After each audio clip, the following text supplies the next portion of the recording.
Hoje a nossa lição é sobre a teologia de Eliú.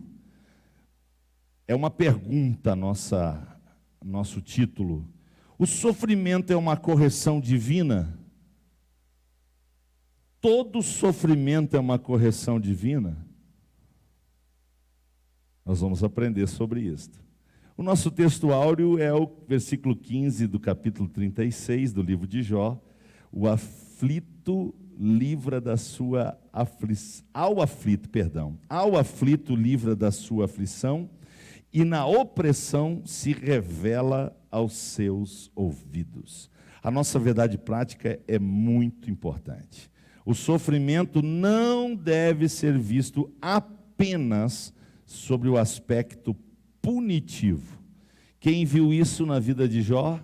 Elifaz, o Zofar e o Bildade. Eles só viam isso. Jó está sofrendo porque Deus está punindo ele por causa do pecado. O Eliú vai ver outra coisa. Ele vai ver o seguinte, mas principalmente educativo. Eliú vai ver essa ótica do sofrimento, que Deus pode permitir o sofrimento com o objetivo de nos ensinar.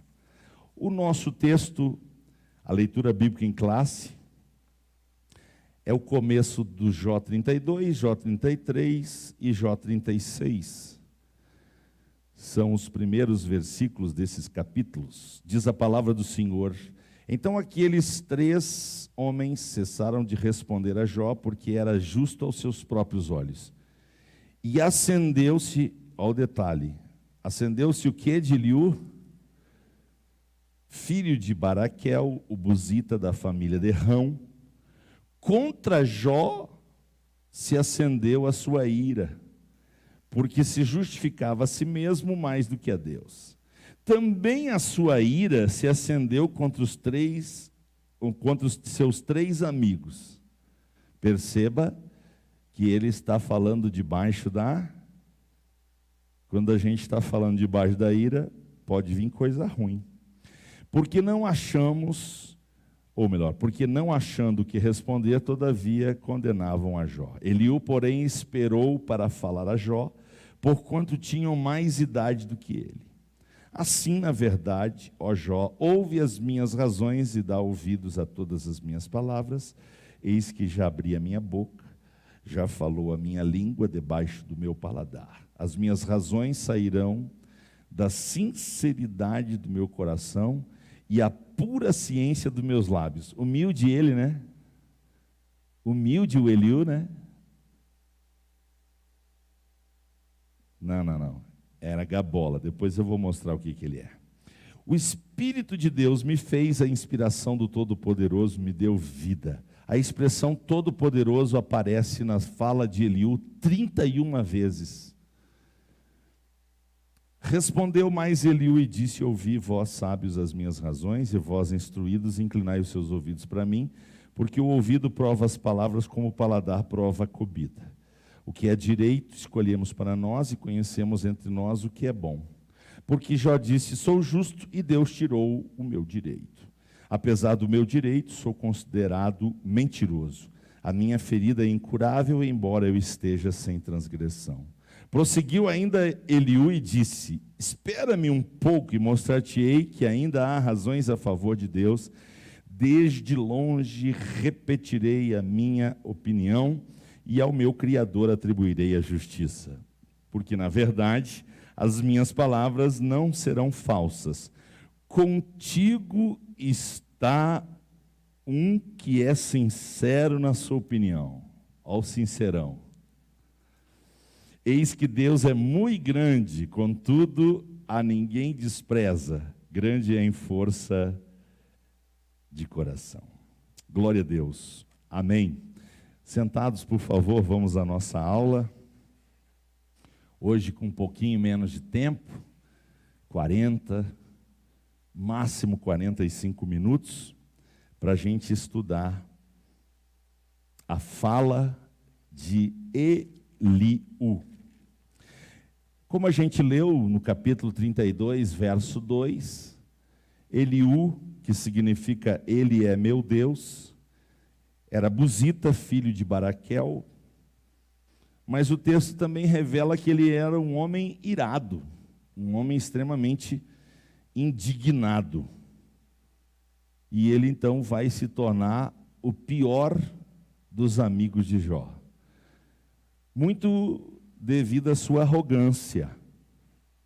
Mas, apesar de ele ser o mais novo, ter esperado todos os discursos para ser o último, ele vai falar umas coisas boas? Ele vai falar umas coisas boas. Também não é para menos, ele é o que mais vai falar no livro. São 6 capítulos dedicados a Eliú.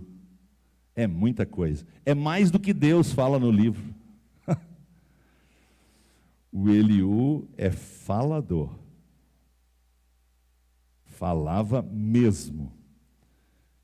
E os seus discursos, então, estão capítulo 32, 33, 34, 35, 36, 37. No 32, ele vai justificar o porquê da sua fala. Então, ele escreve toda uma narrativa para explicar por que ele quer falar. E não é pouco. Ele vai falar muito. No 33, ele vai discorrer sobre a bondade de Deus. Deus é bom? Deus é bom? O tempo todo. Então, nisso ele vai falar com lucidez, Deus é bom. No 34 e 35, ele vai falar da justiça de Deus. Deus é justo? Só que ele vai esquecer que o Deus que é justo também é misericórdia. O que estava ali na cruz do Calvário sobre Jesus?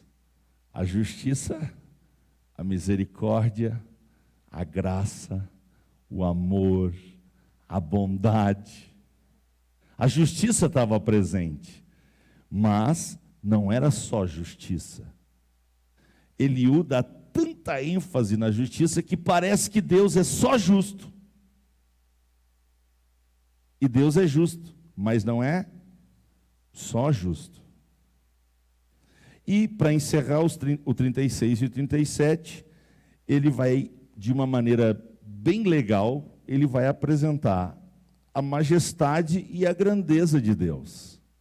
Vai ser um momento de lucidez dele e que vai ser útil para nós. Glória a Deus. Nós vamos estudar hoje que o sofrimento pode ser pedagógico. Irmãos, os desertos e os vales ensinam mais que o oásis e as montanhas. Vou repetir. Os desertos e os vales ensinam mais que os oásis e as montanhas. O que a gente quer? Oásis de bênção, montanhas de vitória. Sim ou não? Todo mundo quer isso. E não é pecado. Deus nos criou para bênção. Deus nos criou para vencer. Então, querer o oásis e querer as montanhas faz parte do nosso DNA. Agora, onde é que a gente aprende mais? Onde é que a gente cresce mais? Onde é que a gente vê a nossa soberba esmagada? Onde é que o nosso caráter é polido? Onde é que a gente se desenvolve melhor na vida cristã? No oásis e nas montanhas?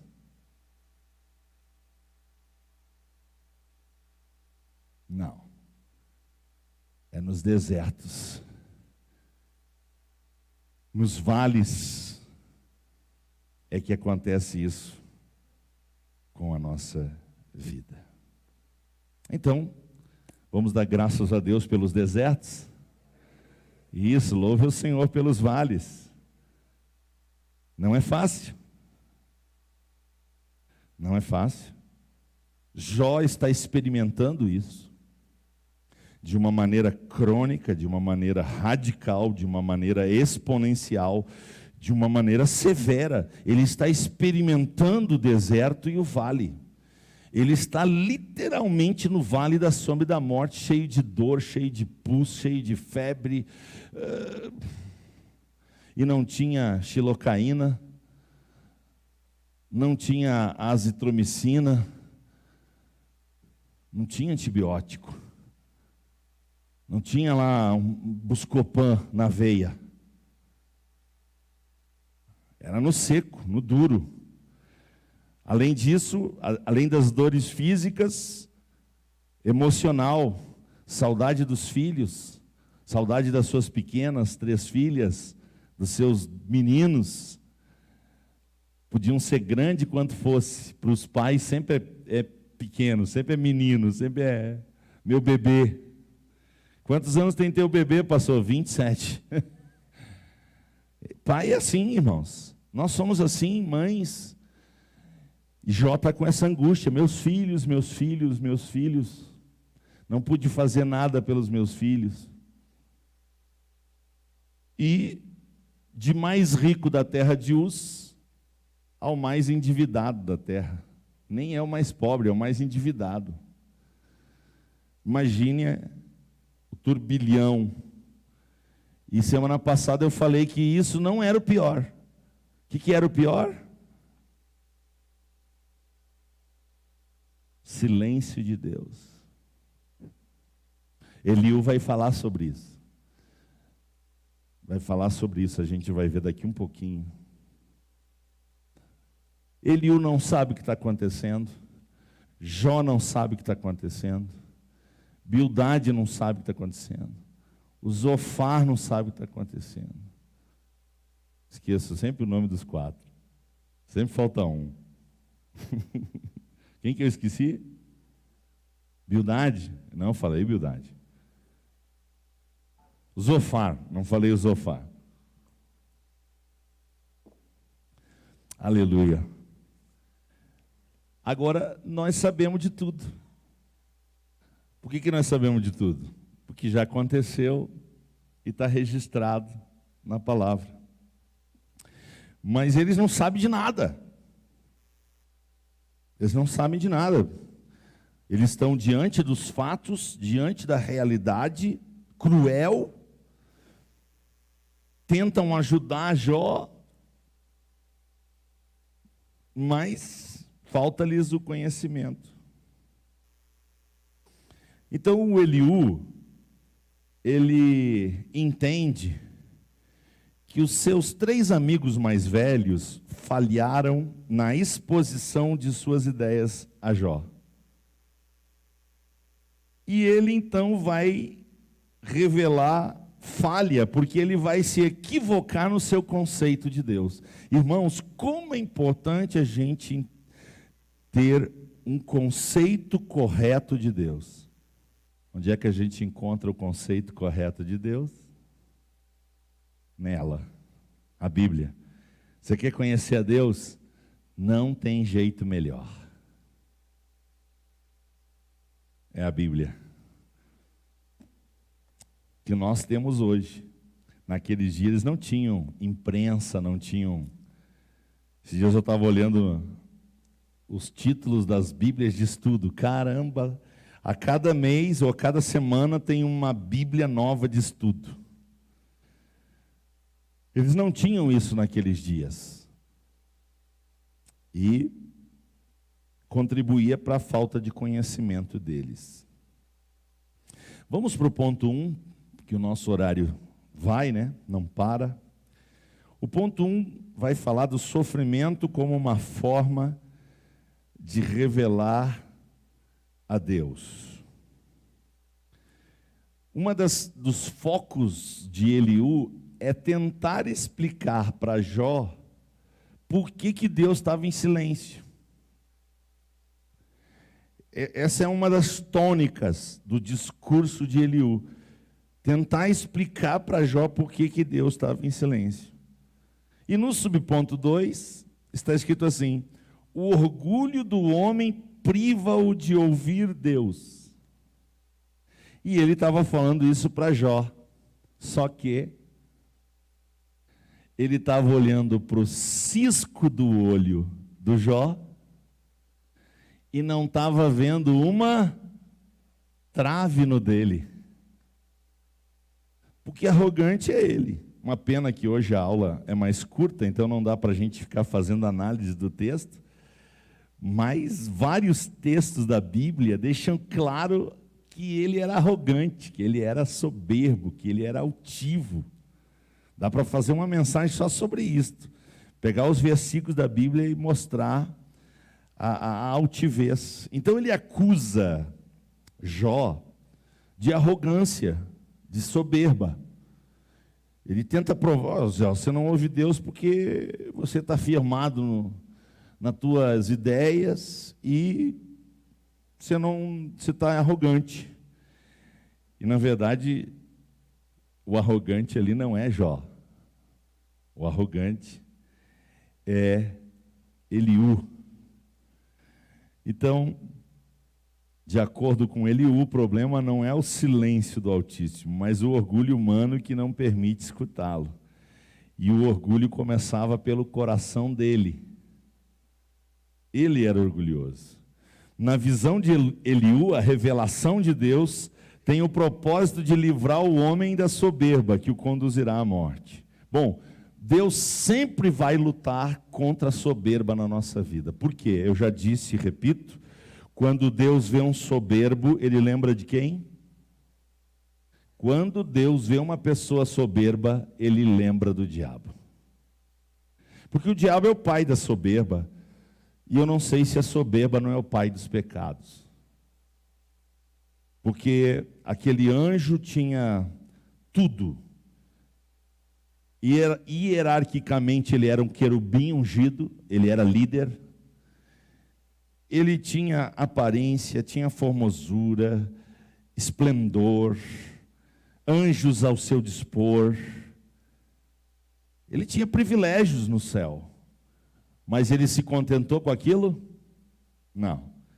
Ele achava que ele era digno de mais. Então ele assentou no coração, vou me assentar no trono de Deus, eu vou subir além do Altíssimo. E aí a soberba entrou no coração dele. E a soberba, irmãos, nos faz ter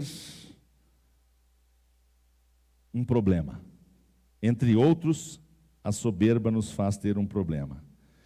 Uma das questões mais difíceis para o ser humano é aceitar algo que saia do seu domínio. A soberba faz a gente entender que a gente tem que controlar tudo. É daí que surge a manipulação. Seres humanos manipulando seres humanos. Por quê? Porque o ser humano soberbo, arrogante, acha que tem que ter domínio sobre todas as situações. E o ser humano tem domínio sobre todas as situações? Não tem e nunca terá.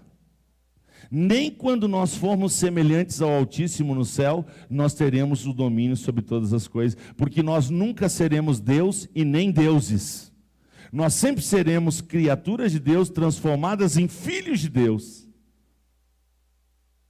Então nós nunca teremos domínio de tudo. Quem tem domínio de tudo, como bem diz Eliú, é o Todo-Poderoso. Diga Todo-Poderoso.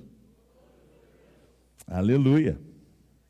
Então a gente tem essa dificuldade de não ter controle diante de toda a situação, e a gente se desespera, e aí deixa o medo dominar, deixa a ansiedade dominar, se apressa, toma decisões erradas, se estressa. Por quê? Porque a gente quer ter o domínio, a gente quer ter o controle na mão. O que faz isso? A dona soberba. Porque o soberbo tem dificuldade de entregar para Deus. O soberbo tem dificuldade de descansar em Deus. E dizer, Deus, o controle está nas tuas mãos. E isso me faz muito bem. É por isso que a gente corre o risco de fazer uma oração, fazer da oração uma escola de mentira. Você sabia que a gente pode transformar a oração numa escola de mentira?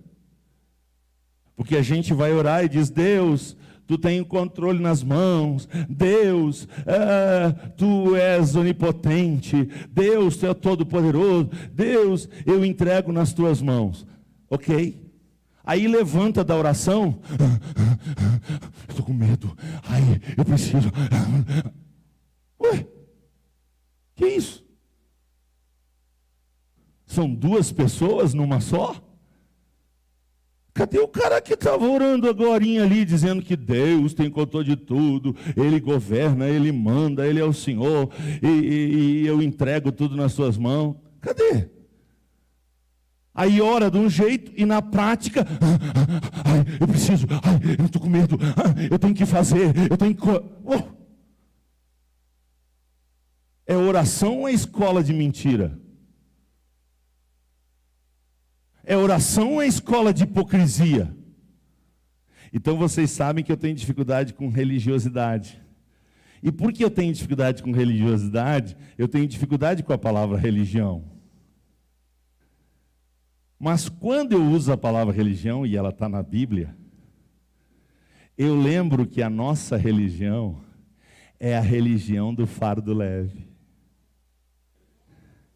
Eu vou para a oração carregado. Eu vou para a oração com medo. Eu vou para a oração com estresse. Eu vou para a oração com a carga pesada. Mas eu me prostro diante de Deus e entrego tudo. Tudo. Tu tens o controle, tu tens o domínio, tu que manda. O céu foi tu que fez, a glória é tua, o poder é... Entrego. Senhor, eu entrego meu cansaço, meu estresse, meus medos, minhas inseguranças. Eu entrego tudo nas tuas mãos. E quando eu levanto da oração,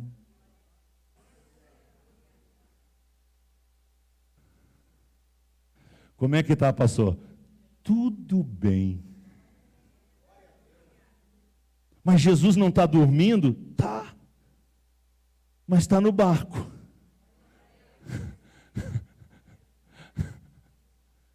Jesus está no barco? Se Cristo está no barco, como é que vai terminar? Em temporal ou em bonança? Em temporal ou em bonança? Por que eu citei o Jesus está dormindo? Porque Jesus está dormindo para Jó. Jesus não fala, Deus não fala com ele. Jó só quer ouvir a voz de Deus. Deus fala alguma coisa e Deus fala nada. Ele vai falar. Ele vai falar. Você não pode perder domingo que vem quando Deus vai falar.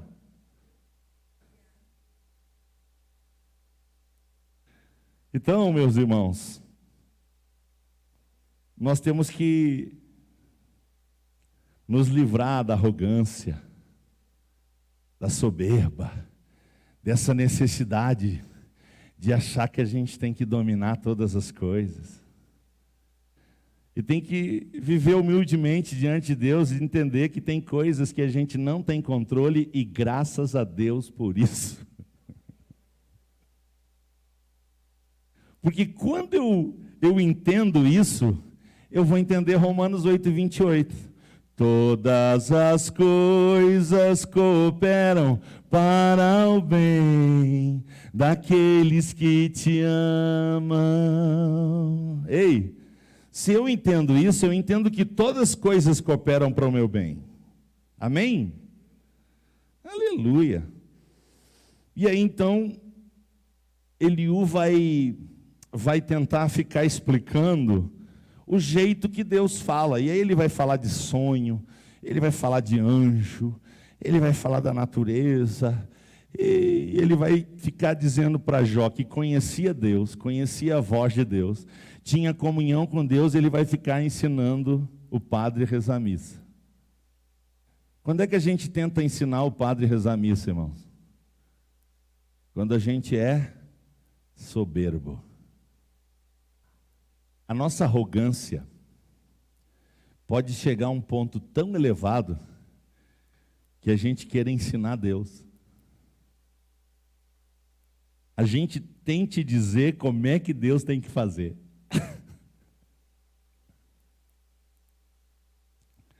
A nossa arrogância pode chegar a esse ponto,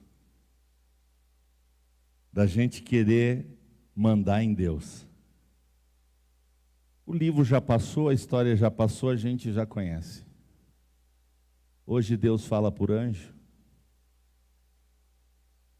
Hoje Deus fala por sonho. Hoje Deus fala pela natureza. Irmãos, muito pouco. Deus decidiu nesses últimos dias falar da forma mais explícita possível. Ele decidiu falar sobre o Verbo encarnado. Então, antigamente, Deus usava anjo, sonho, visão, profeta. Mas hoje, na nova aliança, Ele usa a palavra. Só para a gente não esquecer, 1 João 5:7. Só para a gente não esquecer. Eu amo esse texto. Só para a gente não esquecer. João sabia que Jesus era a palavra. Agora ele sabia que muita gente não sabia. Então 1 João 5:7 diz assim: estes três são os que dão testemunho no céu. O Pai. Quem é o Pai? O Pai é o Pai. E quem é o Espírito Santo? É Ele, Espírito Santo. Agora, por que João não diz Jesus? Como é que ele vai chamar a segunda pessoa da Santíssima Trindade? Esses três são que testificam no céu. O Pai, aí ele podia dizer o Filho, ele podia dizer Jesus Cristo, mas ele diz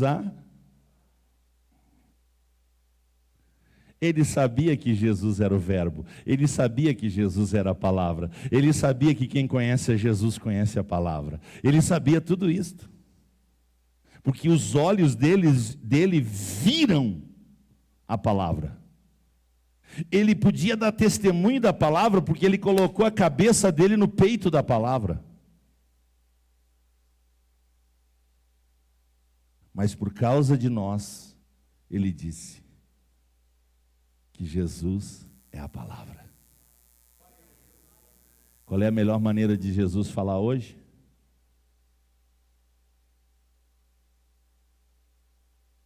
Agora, ainda tem gente correndo atrás de anjo? Ainda tem gente correndo atrás de sonho? Eu acordei rindo hoje de manhã, dando risada. A minha diz, amor, o que houve? Tu não tem ideia do sonho que eu tive. Tu estava lá, Eduardo Kern. O Eduardo estava no meu sonho. Mas pense no sonho engraçado, cara.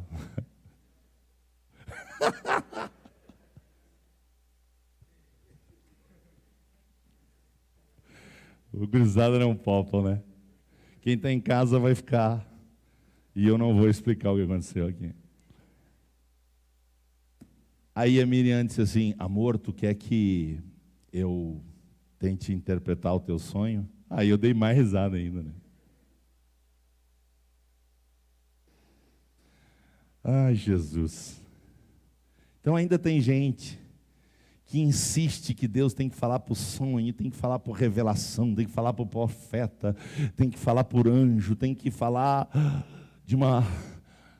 Aí as pessoas fazem 200 quilômetros para ouvir Deus, enquanto a Bíblia estava ali na estante.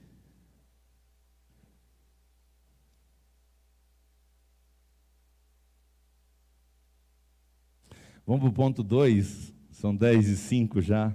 O sofrimento como meio de revelar a justiça e a soberania de Deus. Quando defende a justiça de Deus, Eliú faz coro com seus amigos na acusação contra Jó. Ele vai provar que Deus é justo, subponto 2, ele vai provar isso no versículo 11 do capítulo 34, ele vai provar isso no versículo 13 do capítulo 34, ele vai provar isso no versículo 14 e 15 do capítulo 34, ele vai provar isso nos versículos 16 a 20 do capítulo 34, Ele vai provar isso nos versículos 21 a 25 do capítulo 34. Ele vai provar isso do 25 ao 30 no capítulo 34. Ele prova assim de uma maneira incontestável. Deus é justo. Só que por que ele leva para esse caminho? Porque no fundo ele quer dizer o mesmo que os amigos dele disseram e não quer se humilhar. Aí ele pega esse caminho. Jó, Deus é justo, ele age assim com justiça, ele faz assim com justiça, é justo, é justo, é justo, é justo. Só para dizer, confessa teu pecado.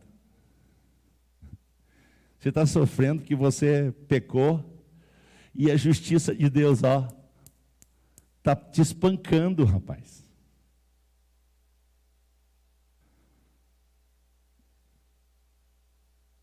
E Jó, tadinho, já está esfolado com essas opiniões. Jó não sabe mais nem o que dizer. Mas ele vai reconhecer que Deus é soberano, que Deus é justo.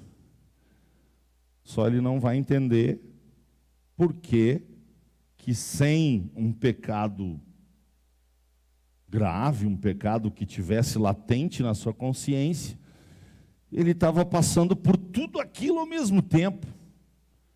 Bom, se eu fiz algum pecado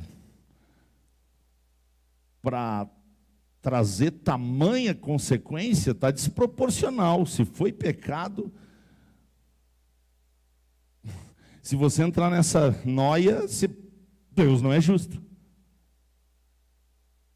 Então, Jó está se esforçando para não entrar nessa paranoia, porque senão ele vai ter problema com a justiça de Deus. E Jó quer reconhecer que Deus é justo, ele quer reconhecer que Deus é soberano. Só que ele não entende porque ele está passando por aquilo. E as explicações não estão ajudando nada. Então, aqui no subponto 3, tem um parágrafo final, eu quero ler ele com você. Ponto 2, subponto 3, segundo parágrafo. Começa com todavia, achou, diga sim. Todavia, é preciso destacar duas coisas sobre a fala de Eliú. Primeiramente, ele, assim como seus amigos, erra a partir do princípio de que Jó havia cometido pecado. Em segundo lugar, Eliú exalta apenas a justiça de Deus, e eu acrescento aqui a sua soberania, que é o que nós vamos falar agora no fim, e nada diz acerca da sua misericórdia. Para ele, o Todo-Poderoso, o Altíssimo, havia posto sua justiça soberana acima do seu amor, o que é um erro crasso. Deus, sem dúvida alguma, é justo, mas grandiosamente amoroso e misericordioso. Ei, quem pode glorificar a Deus aqui essa manhã, porque Deus não nos trata segundo os nossos pecados? Irmão, se Deus fosse só justo, nós ia queimar no lago de fogo para sempre. Porque Deus é justo, nós somos pecadores. A justiça de Deus se aplica no nosso pecado? Ninguém. A Bíblia diz, quantos justos há? Nenhum. Não há um justo sequer, todos pecaram. E todos estão destituídos da glória de Deus. Mas graças ao seu amor, à sua misericórdia, à sua bondade, Ele não trata segundo os nossos pecados. Ele trata do jeito que Ele é. E antes de ser justiça, Ele é amor. Antes de ser justiça, Ele é compassivo. Antes de ser justiça, Ele é misericordioso. E eu gosto de falar sobre a diferença entre graça e misericórdia. Graça é quando Deus faz por nós o que nós não merecemos. Graça é quando Deus faz por nós o que nós não merecemos. Misericórdia é quando Deus não faz por nós o que nós merecemos. Você pode louvar a Deus pela graça e pela misericórdia? Sim, Deus é justo. Ele é justo, Ele não abre mão disso. E Ele, através do seu Espírito, Romanos 14, 17, porque o reino de Deus não é comida nem bebida, mas justiça, paz e alegria no Espírito Santo. E quem nisto serve a Deus é agradável a Deus e também diante dos homens. Então Deus não abre mão, disse Jesus: buscai o reino de Deus e a sua justiça em primeiro lugar, e todas as coisas vos serão acrescentadas. Então, Deus é justo, mas Ele não é só justo. E Ele o trupica aqui. Porque ao falar e falar e falar sobre a justiça de Deus, novamente Ele está ensinando o padre a rezar a missa. Se tinha alguém ali que sabia que Deus era justo, esse alguém era Jó. Jó sabia que Deus era justo. E porque ele sabia que Deus era justo, antes dos raios solares chegarem na terra, era ainda escuro, ele ia para a presença de Deus, ele oferecia sacrifícios pelos seus filhos, pensando: quem sabe meus filhos, nos banquetes que eles costumam fazer, eles tenham feito alguma coisa que tenha desagradado a Deus. Eu vou pedir perdão por mim e vou pedir perdão para os meus filhos. Por que ele fazia isso? Porque ele sabia que Deus é justo. Deus não tira ninguém para compadre. Pecou, todo pecado tem que ser castigado. É por isso que Jesus teve que morrer. Porque se Deus decide nos perdoar sem castigo, o diabo ia acusar ele de injustiça. Então alguém tinha que ser castigado para nós ser perdoado. E Jesus disse: eis-me aqui, envia-me a mim. E aí cumpriu Isaías, porque Isaías escreveu 700 anos antes da cruz. Ele escreveu: o castigo que nos traz a paz estava sobre ele, e pelas suas pisaduras somos sarados. Jesus suportou o castigo por nós. Por quê? Porque ali estava implantada a justiça divina. Agora, quando Jesus foi moído pelas nossas transgressões e levou sobre si os nossos pecados, a justiça de Deus está sendo aplicada. Isso é muito difícil para o pai. Jesus grita: pai, por que tu me desamparou? Porque está sendo difícil.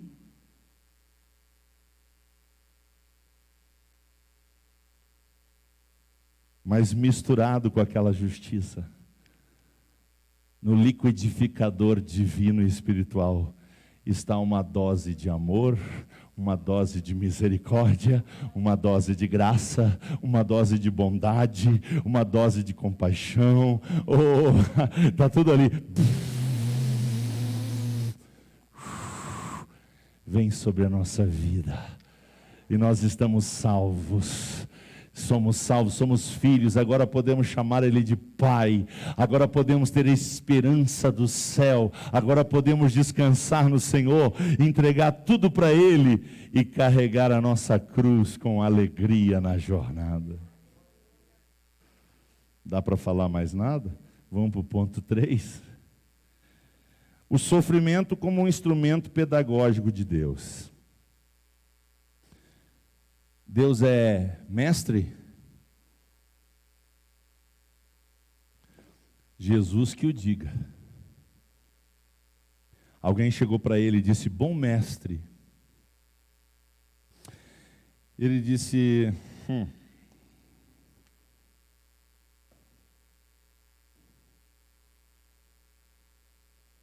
glória a Deus, nosso Deus trino, Pai, Deus Filho, Deus Espírito Santo, mestre por excelência.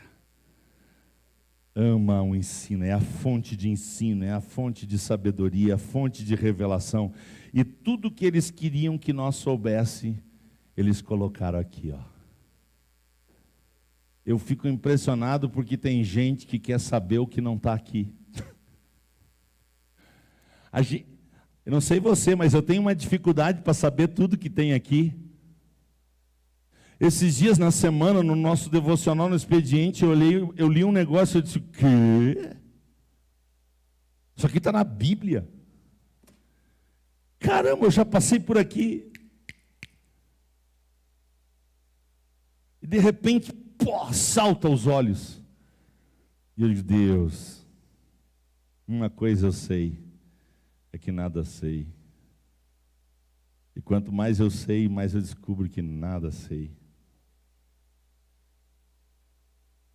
É uma fonte inesgotável. É uma fonte inesgotável. Aleluia. Então Deus ensina. Só que Ele ensina na sua multiforme sabedoria. Diga, multiforme sabedoria. Na teoria, a gente pensaria, bom, Deus é bom, Ele é amor, Ele é graça, é bondade. Quando Ele quiser me ensinar, vai ser de boas.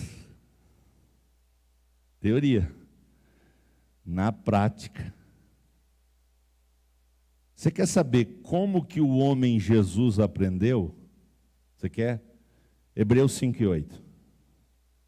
Esqueça o Jesus Deus.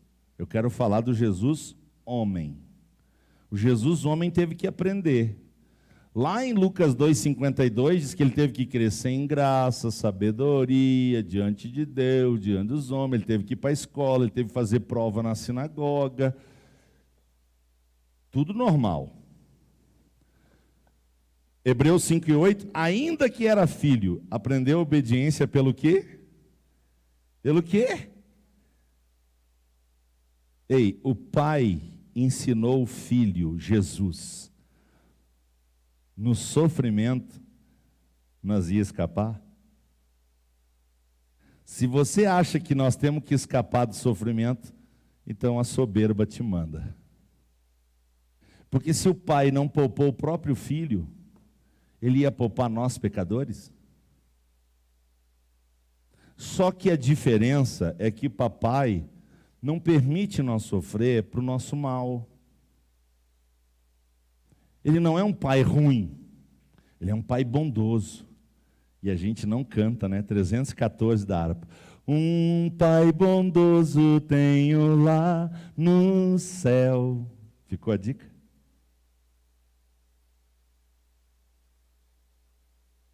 Show de bola.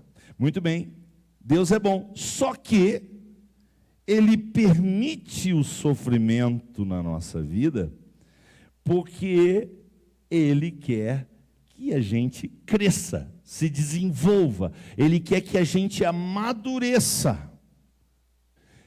E a gente amadurece mais quando a gente ouve não, do que a gente ouve sim.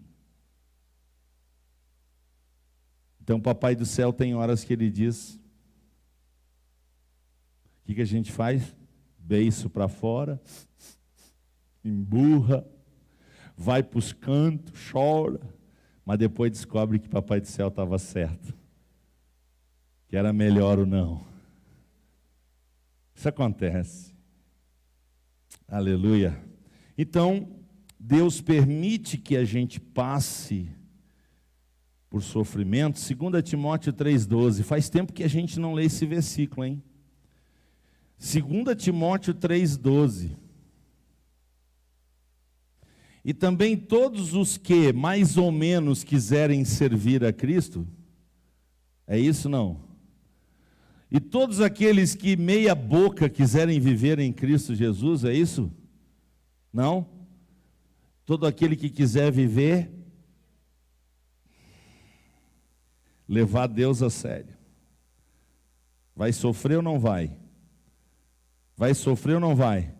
Então Jesus antecipadamente disse, sejam extremamente felizes quando vocês passarem por lutas, por provas, por perseguição, por tudo, porque grande é o vosso Deus que está nos céus. E agora eu encerro com adorando a Deus na tormenta. Aqui é a hora de maior lucidez de Eliú. Esse é o lado bom de Eliú. Essa é a palavra boa de Eliú. Porque ele vai começar a falar da grandeza de Deus. Ele vai começar a falar da majestade de Deus. Ele vai começar a falar, enfatizar a soberania de Deus. E esse é o aspecto lúcido de Eliú. É o aspecto positivo de todo o seu discurso, aqui está o ápice, aqui está a coisa boa. Então, ao destacar a grandeza de Deus, a majestade de Deus, a glória de Deus e a soberania de Deus, a gente vai aprender uma lição muito forte. E o pastor José Gonçalves fez questão de escrever o que eu vou ler aqui no final do primeiro parágrafo do subponto 2, adorando a Deus na tormenta. Lá onde diz nesse aspecto, Eliú acerta em mostrar que a adoração e a murmuração não podem coexistir. São atitudes excludentes, ou seja, são contraditórias. Não pode, no mesmo ambiente de reclamação, ter um ambiente de gratidão. Não pode, no mesmo ambiente de queixa, haver um ambiente de louvor. Não pode, no mesmo ambiente de resmungo, haver um ambiente de adoração. Não. A gente precisa aprender a glorificar Deus em toda e qualquer circunstância. E é assim que nós vamos encerrar a aula de hoje. Eu vou pedir para você abrir Filipenses, capítulo de número 4. E quando você achar, você que está aqui no templo, pode se levantar. Você que está em casa e está com a Bíblia aí, pega ela, que é aqui que a gente vai encerrar a nossa lição de hoje. Eu vou ler o versículo 11 a 14 de Filipenses 4, que diz assim: a palavra do Senhor diz em Filipenses 4, 11 a 14: não digo isto como que por necessidade, porque já aprendi a contentar-me com o que tenho. Sei ou sinto? Sei ou sinto? Sei estar abatido. E sei também ter abundância. Em toda maneira e em todas as coisas estou instruído, estou ensinado. Eu sou aluno da escola de Deus. O que ele aprendeu? Tanto a ter, como a ter, tanto ter, como ter. Então ele disse: posso todas as coisas naquele que me fortalece. Todavia fizeste bem em tomar parte na minha aflição. O que a gente precisa aprender, irmãos? Aprender a dar glória a Deus no temporal. Aprender a dizer graças a Deus pela tormenta. O Senhor deu. Ei, o Senhor deu, o Senhor tomou. Nos daria Deus só o bem, não nos daria o mal também? É justo nós, pecadores, esperar só o bem de Deus? Então a gente tem que aprender. É por isso que a gente está e quem está cheio da graça de Deus e é dirigido pelo Espírito ama a escola de Deus. Tem que ir na escolinha ali, na faculdadezinha ali. É bom ir na escolinha. A gente precisa aprender a ler, escrever, fazer umas continhas. Algumas eu não aprendi até hoje, como o logaritmo, por exemplo. Até hoje eu não entendi porque que eu tive que reprovar um ano por causa de logaritmo. Até hoje não entendi. É coisa da escolinha. Mas nós estamos na melhor e maior escola do mundo. É por isso que nós vamos cantar. Vamos cantar? Nós estamos na maior e melhor escola do mundo, então nós vamos cantar e depois vamos para casa bem abençoadinho. Aleluia.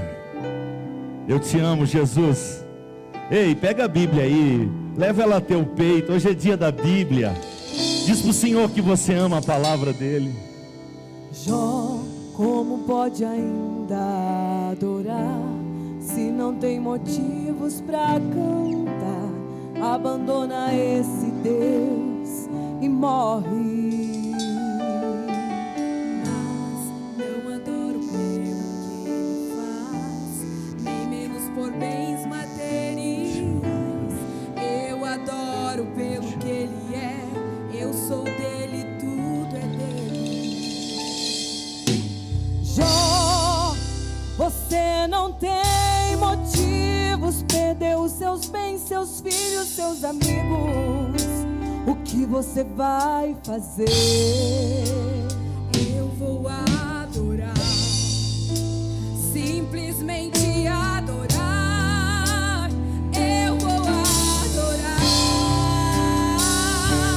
Deus me deu, Deus tomou. Bendito seja o nome do Senhor. A Ele a glória. A Ele a glória. A Ele a glória. A Ele a honra e o louvor.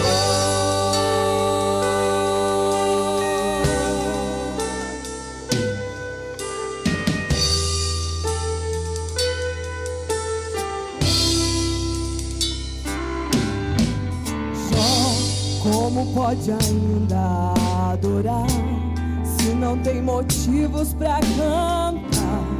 Abandona esse Deus e morre.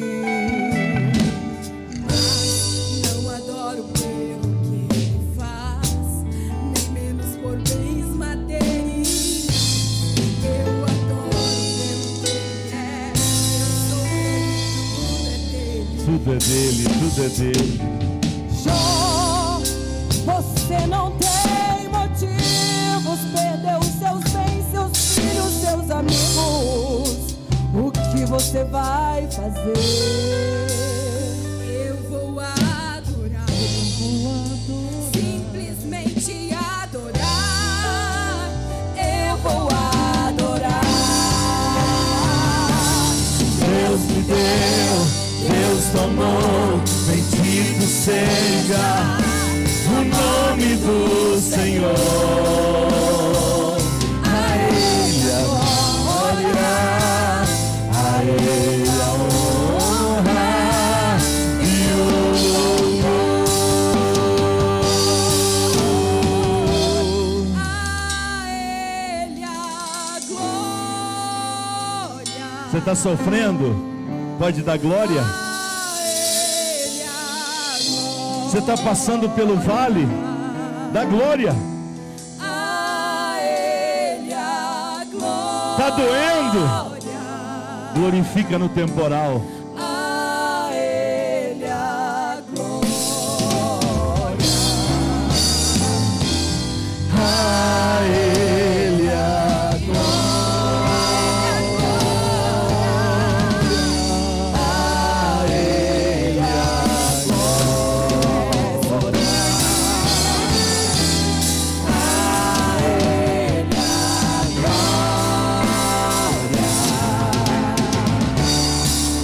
Pra sempre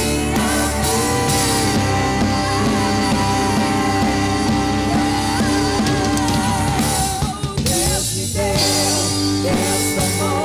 Bendito seja o nome do Senhor. A Ele a glória, a Ele a honra e o louvor. Deus me deu, Deus tomou. Bendito seja o nome do Senhor. A Ele a glória, a Ele a honra e o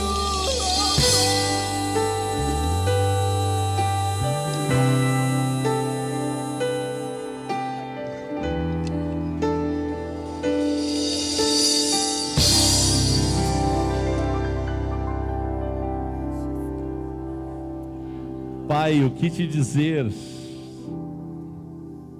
O que te dizer se nós somos tão pobres de expressões? para externar tudo aquilo que vai na nossa alma, no nosso espírito. Ainda bem que o Senhor conhece os nossos pensamentos e sabe que a nossa alma salta de prazer.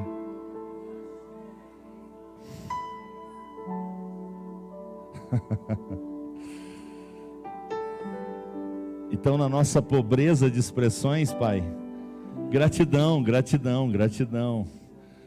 Graças, graças, graças, graças.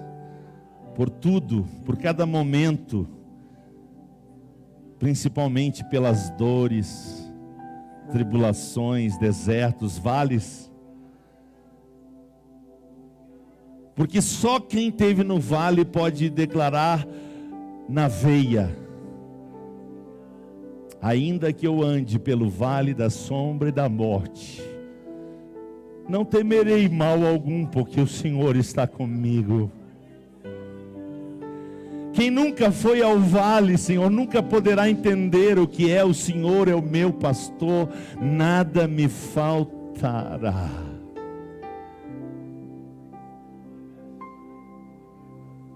Por isso, Pai, eu encerro essa abençoada manhã, essa maravilhosa manhã, lembrando a Tua palavra, lâmpada para os meus pés, é a Tua palavra, e luz, muita luz, muita luz, muita luz, porque o choro pode durar uma noite, mas é certo que a alegria vem pela manhã.